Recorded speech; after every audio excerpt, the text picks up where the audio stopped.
Let's start today with a hard look at how we try to manufacture culture in the modern workplace. Think about the billions of dollars corporations spend every single year on team building activities offsites, escape rooms, personality tests, and mandatory happy hours. We throw our teams into these manufactured situations. We do a trust fall. We have a few laughs, and then we go back to the office on Monday and absolutely nothing has changed. The engagement is still terrible, the silos are still there, and the conversations are still superficial. Why? Because, as our guest today brilliantly puts it, you cannot plant good seeds in toxic soil and expect them to grow. We have confused casual connection with true camaraderie. We treat team building like a checklist, completely ignoring the complex, messy, and deeply emotional reality of how human beings actually bond, build trust, and perform under pressure. Stay with me because today we are going to learn how to prepare the soil and build the kind of team that actually wants to run through fire for one another.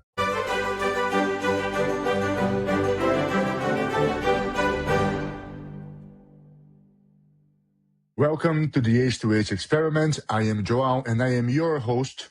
If you're exhausted by surface level corporate buzzwords and you're ready to do some deep cognitive surgery on what it actually takes to lead humans, you are in the exact right place. Today, I have a truly groundbreaking conversation for you with Rajiv Mehta. Rajiv, or Raj, is a brilliant thinker who spent 25 years driving innovation as an engineer and researcher at places like NASA, Apple, and Stanford.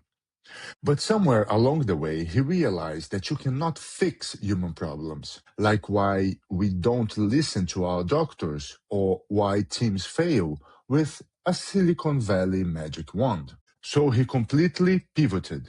For the last 2 decades, Rajiv has become a pioneer of what he calls personal science, leading explorations with Navy SEALs, corporate executives, and everyday families to map the architecture of human connection. He's the author of the book Camaraderie, Rethinking the Foundations of Joyful, High-Performing Teams and Cultures. In this incredibly rich conversation, we are going to deconstruct 1. The crucial difference between community, belonging, connection, and camaraderie. 2. The NASA approach to feedback. Why being brutally torn to shreds in a meeting can actually be the ultimate act of love, respect, and psychological safety. 3. The elephant in the room. Why Navy SEALs immediately dissect their failures, while corporate executives are terrified to even acknowledge them. And finally, 4, we will dive into what one expert called granular spirituality, the profound power of observing the tiny daily acts of care that hold our lives together. If you want to stop playing corporate games and start building a fiercely loyal, high-performing team, this episode is your blueprint. Let's dive into the experiment with Rajiv Mehta. Most people treat silence like a vacuum that will suck the authority right out of a room. We fill it with ums and ahs and corporate buzzwords because we're terrified of the void. But silence is not empty. It's where your leadership actually lives. In my book, Shut Up and Feel, I break down the anti-technique for human-to-human communication. It's a guide for leaders who are done with the masks and ready for the truth. We explore why your vulnerability is your greatest competitive advantage and how to command any room, not by talking louder, but by being more present. The world doesn't need another polished presenter. It needs a human. Search for Shut Up and Feel on Amazon, or just click in the link in the description of this episode.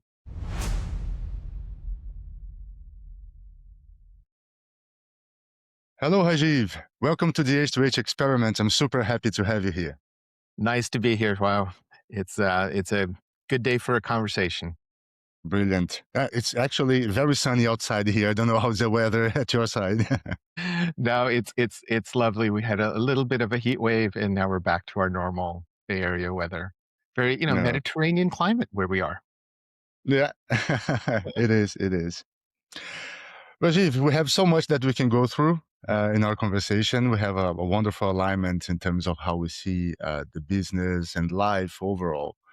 Right. Um, I would like to start with a question that I have been thinking of, which is very related to the dichotomy that we have today in business between engagement or the lack of engagement that we are seeing, that is a huge crisis in organizations today, and your concept of camaraderie, which is a beautiful idea, to be very honest.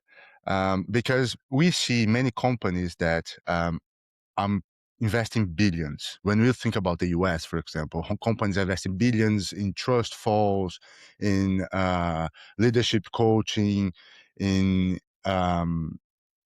events that try to get people together to connect.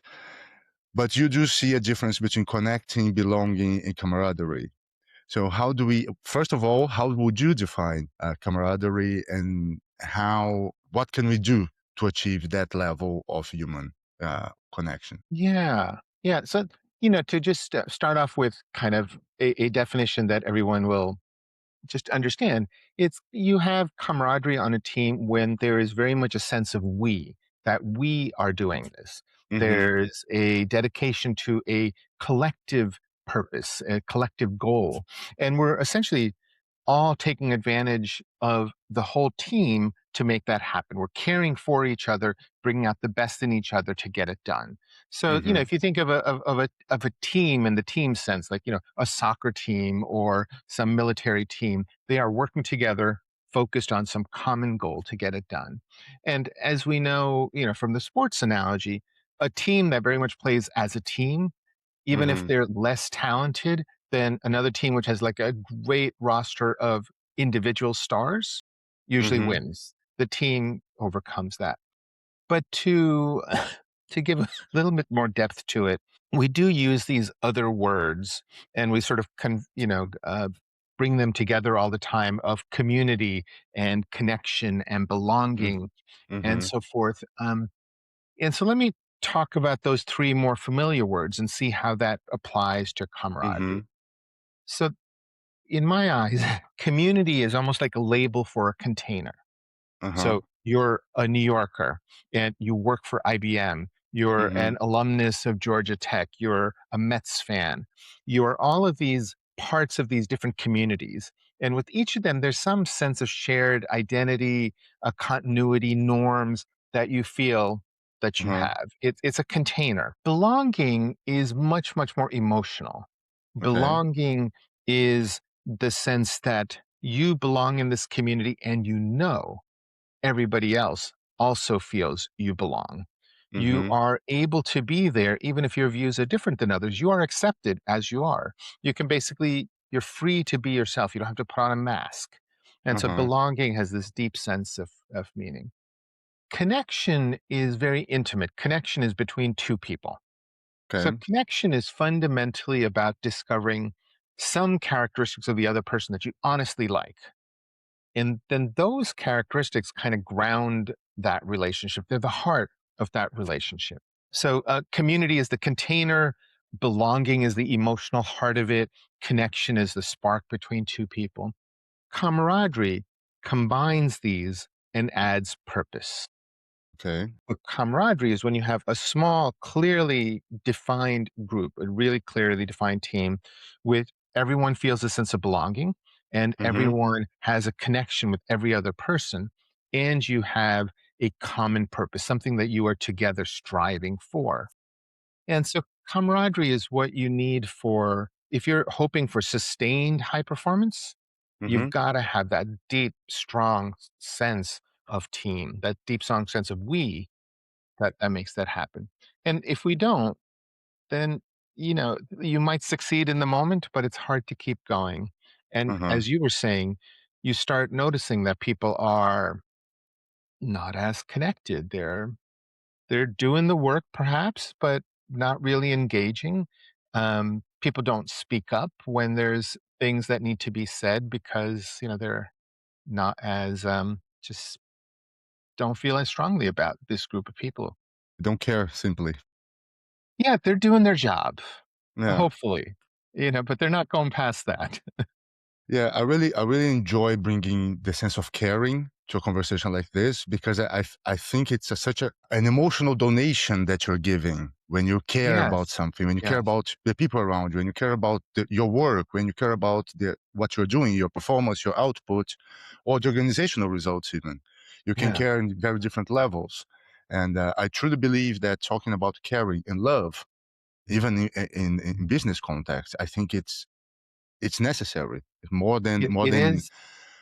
more than a word is a necessity for us to take our relationship with each other, with ourselves, obviously, and to the organizations that we're part of. And I'm putting in a wider context because we're not talking about business only, but we can talk about neighborhoods, we can talk about schools, we can talk about several different anywhere, any place where you have many people that are having to work together or be together somehow, right? That's right. That's right. And I think one thing to add is that camaraderie does not develop overnight. Mm, It is based on kind of experience together, on an accumulation of experiences together. And mm, so, when you talk about earlier about the idea of people doing offsites and trust falls and all the rest of it, I don't want to dismiss those things. It's that they can sustain camaraderie. They can provide moments of fun, but they do not build it in the first mm, place. mm-hmm, It's when we rely too much on those things and we notice that, well, that was fun, but you're back at the office the next day and everything's back to normal. You're like, mm-hmm, what can we do? The metaphor I like to use is that it's like we're planting good seeds in poor uh-huh, soil and expecting them to thrive. And it's like, no, uh-huh. you actually have to first prepare the soil.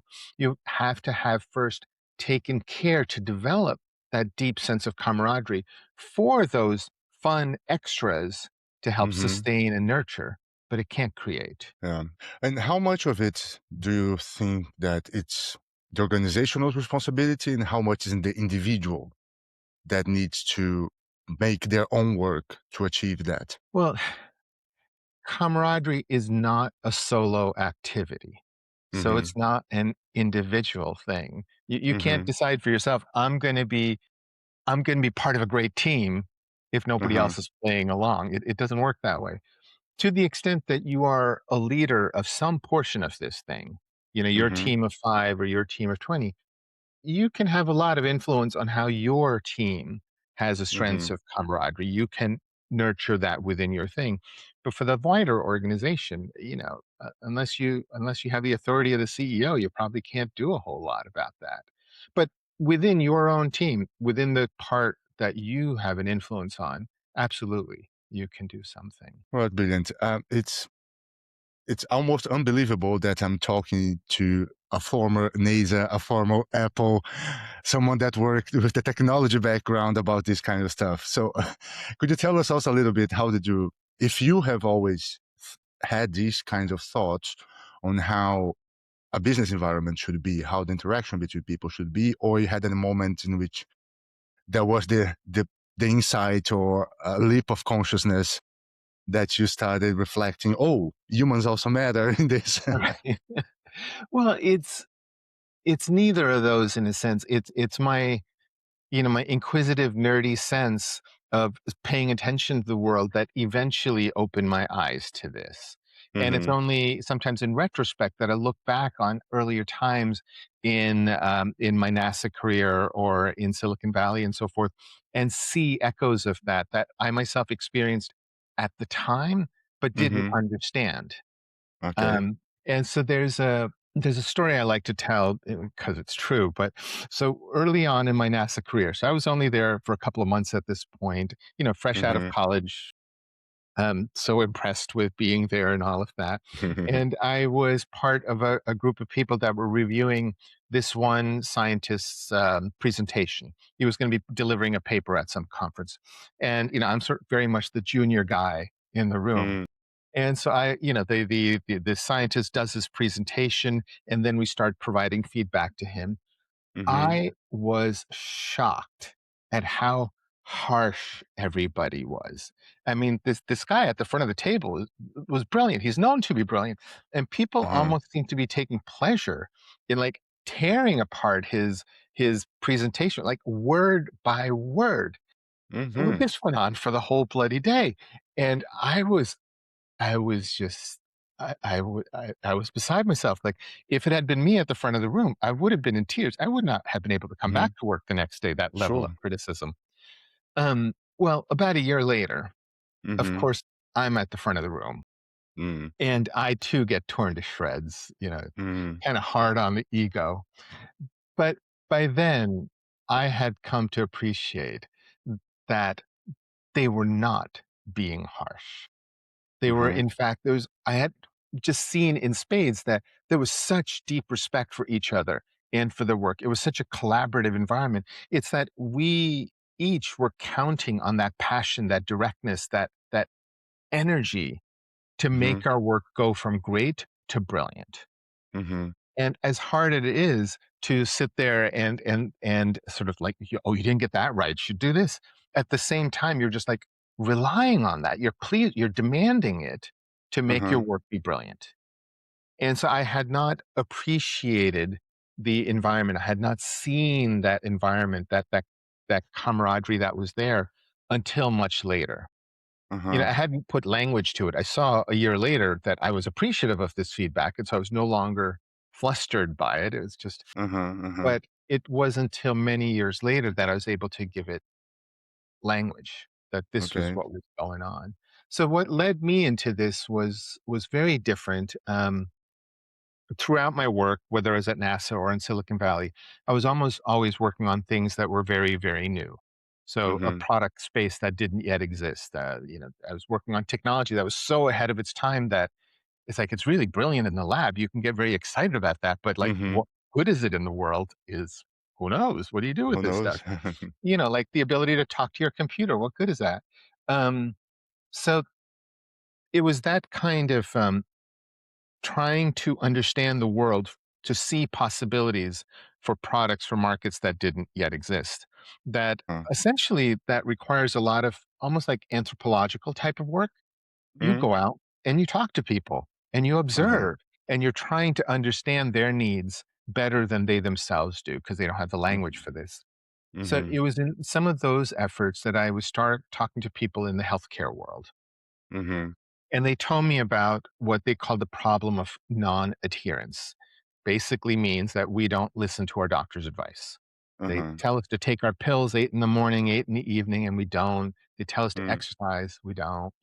And it was explained to me that if there was some technology that would help improve adherence, that Uh-huh. that was as powerful as curing cancer. Like, this is a big deal. And so, of course, I paid attention and asked what was the cause of this. And it was explained to me that we don't understand how important it is to follow our doctor's instructions. And so more education is required, or honestly, we're just too lazy. We've got better things to Uh-huh. do than take care of our health. And so apparently carrots and sticks were required. And Mm-hmm. for a while, that made sense. I mean, they were the experts. Who am I to disagree? But Uh-huh. I said, this is not a Silicon Valley magic wand type of problem. Good luck to you. But Mm-hmm. it kept running around my head that something about this makes no sense. Mm. And I came to discover that doctors and nurses are no better at following their doctor's instructions than the rest of us. So clearly, this is Uh-huh. not an issue of education or awareness. And the more I thought of it, I came to feel that we were fundamentally wrong in blaming people for non Mm-hmm. adhering, that having this appreciation that day-to-day life is so complex. We're juggling so many balls that Uh-huh. expecting us to do this perfectly is ridiculous. We've Mm-hmm. got other things to do. We've got to get dinner on the table. The kids are crying. The boss is calling. There's Mm-hmm. things to Mm-hmm. do. And it led me into paying much more attention to how do we people care for ourselves.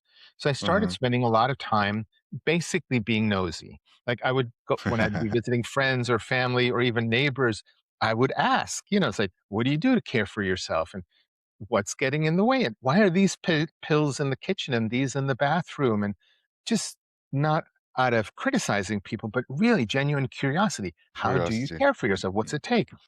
And Mm-hmm. this curiosity led me over the next many years into doing groundbreaking research Mm-hmm. on this. It's like we can't hope to solve people's challenges if we don't actually understand what the challenges are. So I Mm-hmm. did this, it seems absurd, but it turned out to be quite novel to go Mm. into people's home and pay attention and to Uh-huh. not simply ask them questions at the doctor's visit, but spend time with them.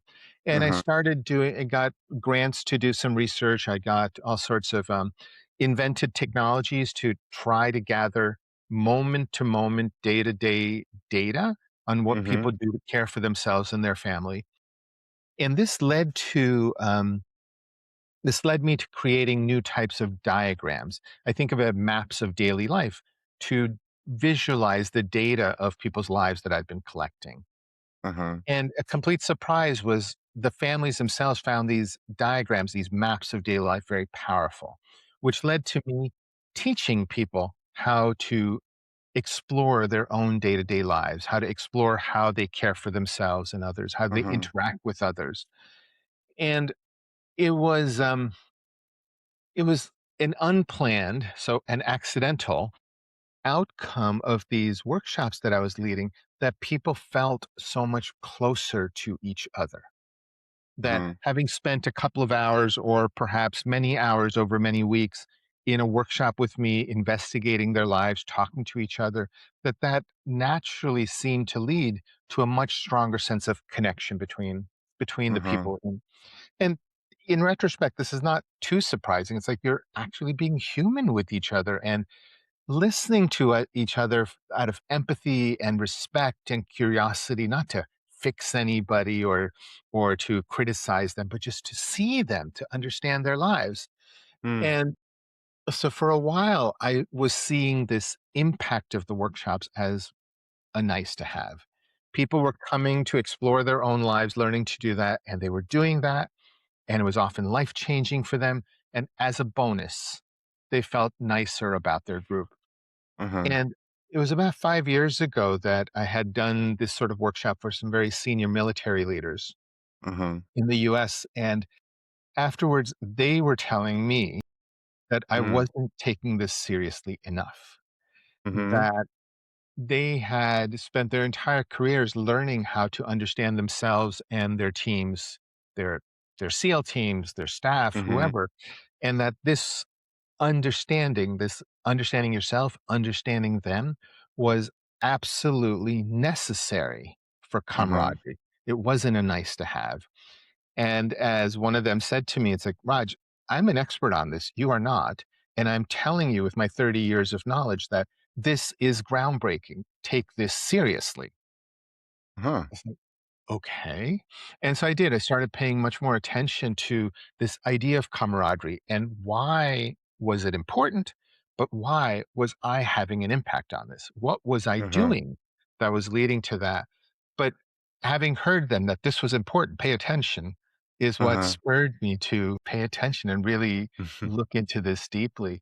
So as you can tell, it's more a series of to take no credit. There's a series of accidents. To take Uh-huh. some credit, it's paying attention to Mm. things that are happening and having the tenacity to look more deeply and see why this is happening. Why is it important? So it's not like 20 years ago I set out to understand and improve camaraderie. It's more, Was you're built over doing it. time. Yeah, you're doing it. Do it better.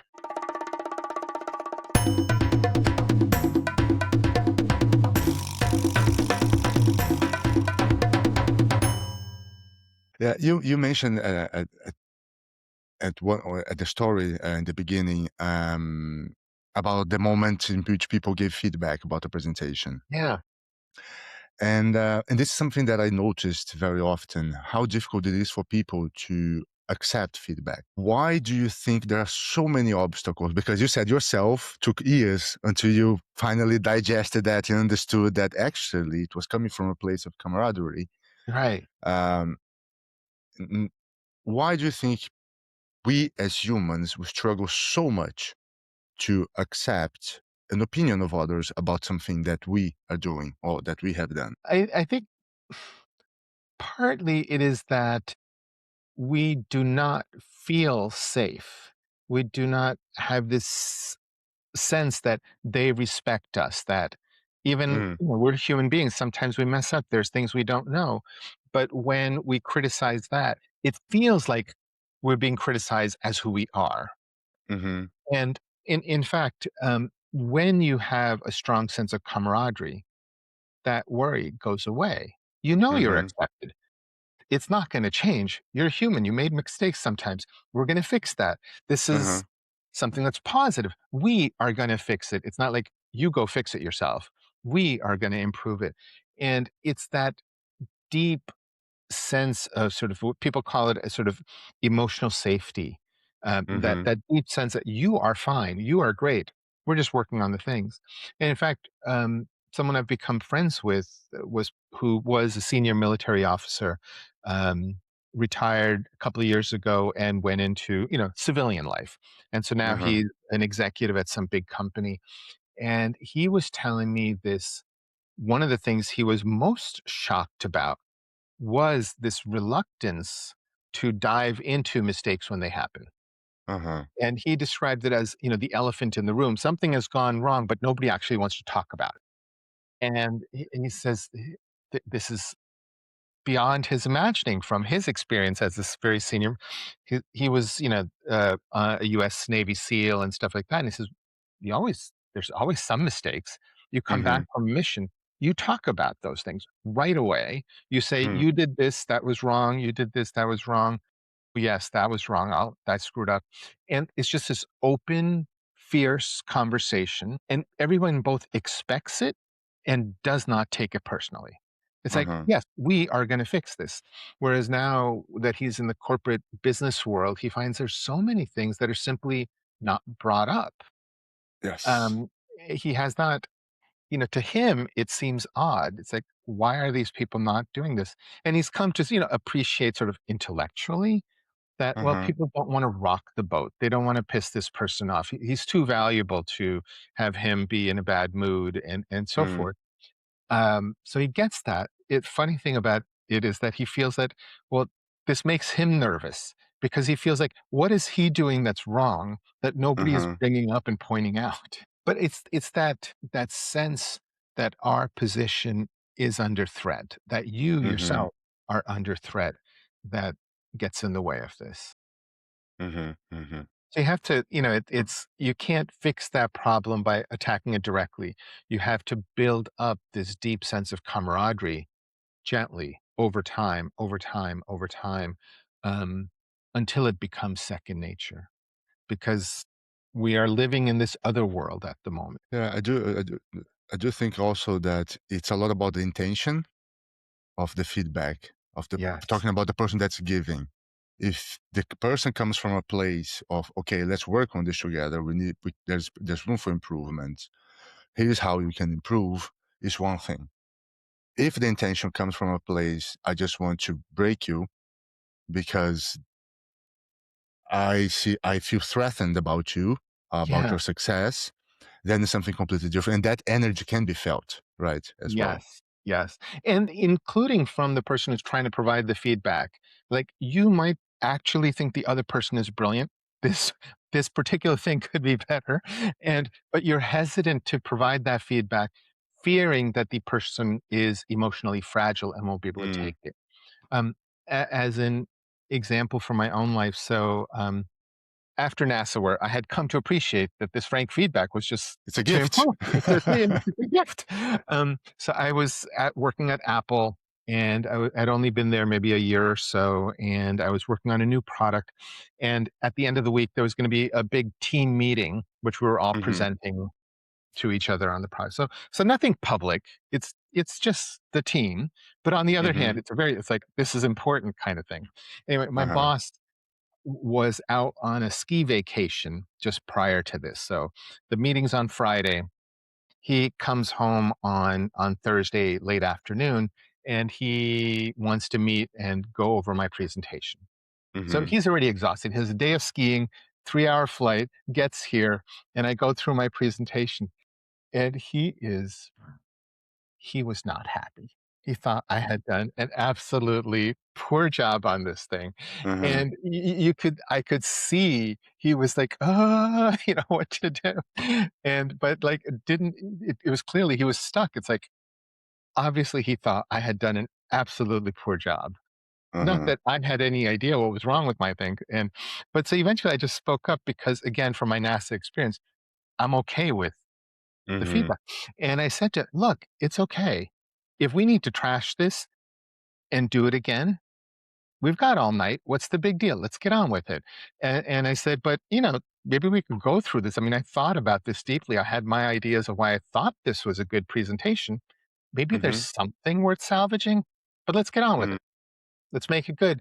And me sort of just saying that and having Uh-huh. him see that I was just going to get on with the job, not get really defensive about what had to be tossed, allowed us Uh-huh. to very quickly actually make it Mm-hmm. much better. And granted, what we ended up with was much better, but that came from him having like 5 years of experience doing this and me having zero. I came to it with my NASA lens, not my Silicon Valley lens on, which I hadn't learned yet. But that makes the difference, right? From then on, in a sense, both parties know that no, we're working on this together. It's not, we don't have to fall apart about it. Funny that you created the space for honest conversation, right?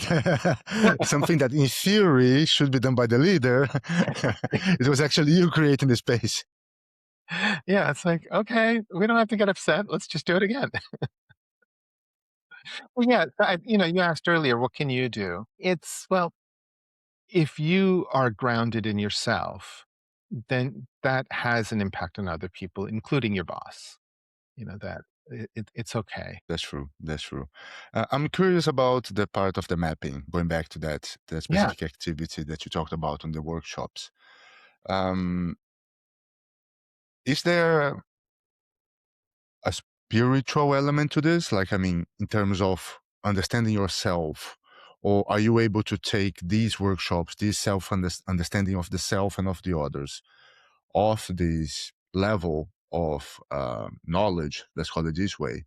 How do you, or if actually you embrace also the spirituality into these exercises and how people react to that? Well, yes and no. The no part is simply because I don't think of myself as a spiritual person in the sense that Mm-hmm. I'm not religious. I don't like go and read spiritual books. I've never done meditation and mindfulness and all. That's just not me Mm-hmm. that sense. On the other hand, I do think about things deeply Mm-hmm. in the way I think of them. And so I'm not at all surprised when other people use this words of spirituality when talking about my work. So a Uh-huh. friend of mine, an author named Stephen Post, who's written several best-selling books over his career, I think, including things like, God and Love and Interstate 80, and Mm-hmm. his most Mm-hmm. recent book has a foreword by the Dalai Lama. So he is very spiritual in the way that one uses the word. When he and I first talked about my work several years ago, about these mapping concepts and about paying attention, using this tool to pay attention to your family relationships, using this one to pay attention to conversations and how they're making you feel and so forth. He was so positive about those things. And he Mm-hmm. said, this is granular spirituality. And he meant that as high praise. Uh-huh. And so again, it's not a word I would have used, but I absolutely see it when people say it that way. Um, in some sense, I'm just a nerdy scientist and this just seems normal. Humans are this way. We're these complex biological beings that live in a very social society, Mm-hmm. um, thinking in this way of how we're deeply connected to each other and to our surroundings is just is. We don't have to Mm-hmm. go get all metaphysical about this. This just is. There's enough here in the material world to go through. Right. It's like, oh my gosh, isn't it obvious that we all are so connected with each other, how the world impacts us in a deep sense. Anyway, so there you go. Yes and no. Absolutely. Yes and no. All right. I love the yes and no. That's very typical from the Americans. As you know, we have here in the H2H experiment always a moment in which we share something that's concrete that the listeners can, when they turn off the podcast, they can apply to their lives so that they can become a better version of themselves. Sure. Would you like to share any protocol or framework or maybe something that's part of your routine that could help our audience to take that step forward? Yeah. So this is all about learning to observe. So Mm, sort of paying attention to your life and seeing what you can learn from it. Let me give you two relatively simple exercises, two very different mm, ones that mhm, have turned out to be surprisingly powerful. mm, For one, is talking about care. And mhm, most of the time, when we use that word, we tend to mean it either kind of in a romantic sense or a familial sense, or in the mhm, sense of caring for someone who is very sick or elderly. But uh-huh, care is such a more fundamental word. And mhm, so this little exercise is simply to pay attention to acts of care in the mhm, last couple of days. Just take a moment and jot down a few things that come to your mind that when you look back were teeny little moments of care. So it could mhm, be that when you went to your favorite cafe, the barista greeted you by your name because she remembers you and just says, hi, how you doing, shall I get you the usual? mhm, It's a moment of connection. It's a moment of care. They're paying enough attention to do that. mhm, It's the fact that, at work, you saw that, here's this salesperson who lost some contract they'd been working on forever, and you simply stopped by their desk and said, hey, you know, you, we're going to be okay. Sorry you lost that thing. Just a moment of comfort. mhm, Maybe you called up a friend of yours just to touch base because you haven't talked to them in a few months. So none of mhm, these are groundbreaking, earth shattering things, but they're little acts of care. And so mhm, take a moment for just the last 2 or 3 days to mhm, make a list of all the little acts of care that you have either received, you've given, or mhm. witnessed. And it opens your eyes to how much care plays a role in our day-to-day lives and And how that's those that, that little that that's beautiful because that also opens the space for gratefulness, right? Yeah, Because you yeah, start seeing so much beauty around you on these acts that either you have received or given that it starts to make you see life in a different way as well. yeah, yeah, and to celebrate that inherent goodness. Um, I mean, as a trivial example of this, there's a little cafe not too far from me that I go to regularly, and twice I have, later in the day, discovered that I had lost my hat. This mm, cap of mine that I really mhm, like. And eventually I figured out I must have left it at one of the outdoor tables at the cafe. Both times I've gone back and said, hey, did someone leave my hat? Both times it was there. And so mhm, it's like, so some stranger very mhm, kindly noticed that this was left and turned it in and so forth. Again, it seems trivial, but oh my mhm. gosh, I would have been so upset if I had lost my hat. And so it's these little acts of care just to, as you say, have a sense of gratitude, have a moment of celebration that people are nice. Mhm. So Oh, and that's you mentioned one. you mentioned a second. Oh yeah, so a very simple one. So if you're in a space of your own, so at home or at your office or something, simply look around and you'll see all sorts of objects, and some Mhm, of them are just, there's a box of tissue. It doesn't have any emotional weight behind it. But look around to see things that are perhaps more meaningful to you and see what they evoke in terms of these ideas of being connected to others, to your own life, and so forth. And so, as an example, one of my favorites, I have these two rocks on my desk. mhm, They are rocks. There's nothing about them. They're kind of mhm. pretty and they're smooth, but Yeah. they've been on my desk for this is like 45 years now. And it was Wow. way back once upon a time when my eventual wife and I, my girlfriend at the time, we went on a little holiday with no Mhm. budget. So basically, basically we could afford to have peanut butter and jelly sandwiches for breakfast, lunch, and dinner. We camped out, etc. So we couldn't be paying money for souvenirs or whatever. But there was this one beach we came across that I found these rocks on. Mhm. But they're my souvenirs from this holiday so long ago. And they're lovely rocks, but it's more that they just remind me that we had a great time with no money. It reminds me Mhm. that we've been married for 40 plus years and so forth. Mhm. But there's that. There's little things like, have, well, I guess it's not this one, it's the other one, but like have this pencil here. I've had this Uh-huh. pencil for forever. And as everybody in the family knows, I'm really picky about my pens and pencils and paper. It has to be really, really good. So you find something that's special. And they humor me on this, right? They're Mm. perfectly happy to just use any paper and any pencil and don't touch Raj's pens. Um, and so it's little things. You look around and you see how there are these memories of your emotional connections.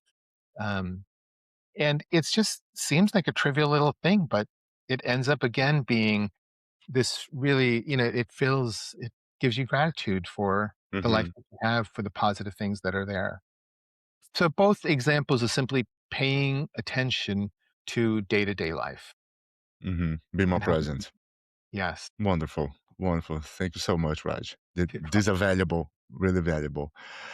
So if our audience, they would like to contact you or maybe know more about your book or your workshop, the work that you do, how can they contact you?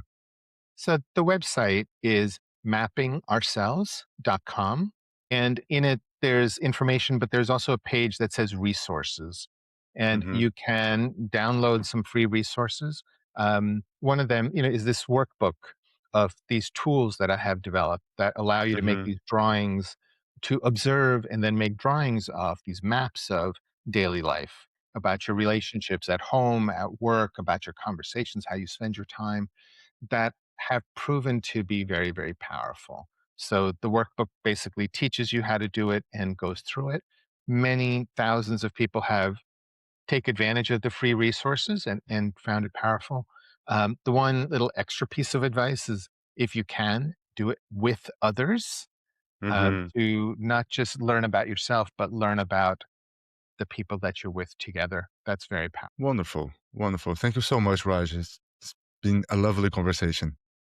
It's been great talking to you today, Joao. Um, Thank you for having me on the show. Thank you. See you next time. Bye. Bye.